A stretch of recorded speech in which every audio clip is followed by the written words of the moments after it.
Hello, my name is Franklin Bartal and I'm a master's student at University College London and Yale. Now the holidays are coming up and that is my favorite time to bake. However, a lot of the times we're eating big holiday meals and we don't always want to finish it off with a really heavy, rich dessert. And that's why this chocolate cake recipe I'm going to show you is perfect because it has all the taste, but we've substituted some of the traditional heavy cake ingredients for some lighter, healthier ones. Now I'm going to show you the texture of this cake because you will not believe me when I say that there's no flour and no butter in this cake. That means that it's gluten-free and it's dairy-free, so it's a perfect thing to serve at holiday celebrations where some people might have those food restrictions, and they will thank you for it because you cannot tell that it is flourless or butterless. Now how do we pull that off? Well, instead of flour, we use beans. I recommend black beans for this recipe, but you could also use chickpeas or lentils.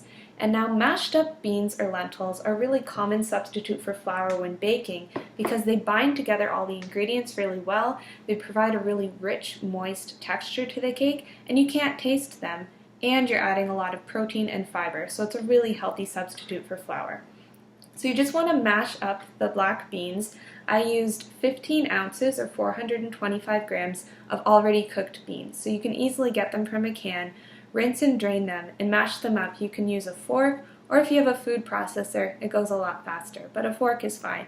And you get a texture kind of like that at the end, all mashed up, and it's okay if there are some skins of the black beans in there, you'll see that. That's okay, it blends really well in the final cake.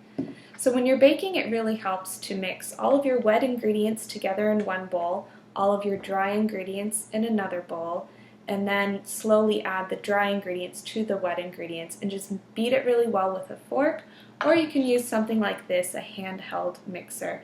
Either is fine. The fork takes longer, but you just need some patience and it works. So I'll show you the other wet ingredients we need. So in a big bowl, add in your mashed up black beans, and add in 5 eggs, already whisked really well, just like this. 5 eggs, that's a lot of protein for this recipe, so really good. And then at this point, a lot of cake recipes call for a lot of butter, but you've probably had a lot of butter in your other holiday food, so a healthy substitute for butter is actually prune puree.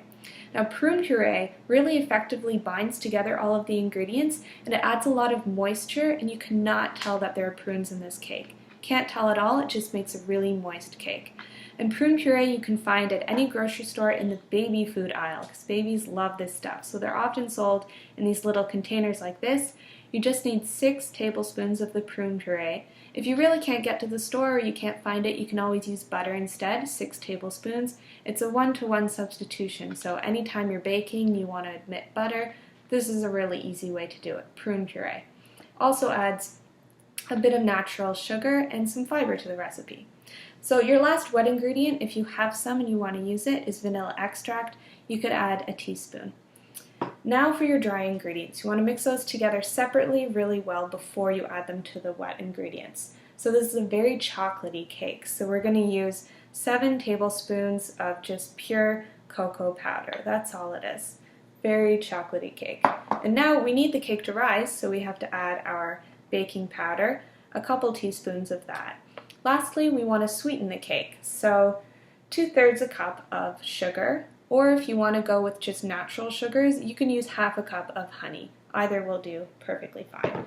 So then you slowly add the dry ingredients to the bowl of wet ingredients, beat it really well with a handheld mixer or your fork, and I'm going to show you what the raw batter looks like. Now you're going to have a lot more than this, a big bowl of it, but this is just an example. It's pretty runny. Everything's mixed together really well. You might see some bits of the black bean, the skin around the black beans, but that's fine because it blends really well as it cooks. So all of the batter should fill up a cake pan that's about 9 inches or 23 centimeters in diameter like this one. So make sure it's sprayed so the batter doesn't stick when it cooks. And a big cake pan like this should take about 40 to 45 minutes to cook at 350 degrees Fahrenheit or about 165 degrees Celsius. Now if you have smaller pans, or if you want to use cupcake pans, that's fine too. It just might cook faster. So insert a fork or a knife in the center of the cake or the cupcake to see if it's done. If the knife comes out and there's wet batter on it, that means it needs to cook a little longer. If it's dry with maybe just a few crumbs, that means the cake is done and ready to come out. Now before you put the cake in the oven, you can add whatever toppings you like to mix it up a little bit. So on my cake, I added some coconut flakes and they toasted in the oven, so they're delicious.